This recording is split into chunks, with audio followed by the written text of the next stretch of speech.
change leaders. But in the midst of changing leaders, we forget to change the system. We forget to change the system. The problem is not the leader. The problem is the system, knowledge of the system, and then use the political power to transform the judiciary, the educational, the health, the prisons, the list then goes on. To say, when you say you are an African government, which part of you is African? Which part of you is African? I mean, I'm watching the South African parliamentary procedure on the State of the Nation's address a few days ago. And what I see there is a system, Section 19, Section 14B, the rules of the court, the rules of engagement. Our constitution says, and I'm looking at half, if not three-quarters of that audience sitting there listening to this debate. They are totally not informed about what kind of a monster is this we call our democracy. You look again at the revolution, particularly again in South Africa, where I was for a long time, fees must fall.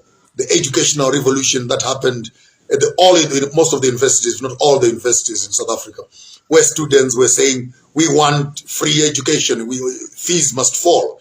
Yes, fees must fall. A beautiful campaign that was run by the South African students. But the danger of running a fees must fall. You want fees to fall, but the curriculum does not fall. The most reasonable is when the previous generation fought that Africans must be removed from the subjects and people must be taught in English and in local languages. Beautiful and noble as that drive was from our ancestors.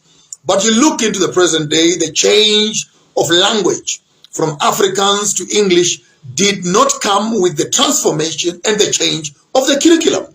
Therefore, you remain with the Bantu education, but now being taught in English. You remain with the colonial education system, but it's only that you have changed the language. But the content of the subjects, the content and the impetus, the ethos, the core of the subjects themselves, core of the education process remains as a colonial system altogether. Then you begin to see that the monster that we are dealing with is not as small as in sometimes we make politic around it and say we want a new government, we want a new government. You don't need a new government.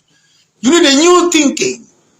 You need a new system engineers who can transform the colonial system and prioritize Black African needs as top priorities. I want to talk about Zimbabwe for a second. But here we are in Zimbabwe, the Smith regime, with its oppressive traits and colossal, structures that they put, the power supply units that they put around the country. These power supply units from the Vic Falls, from the Hwange, thermal station to the Kariba power station, they were not built for the whole country.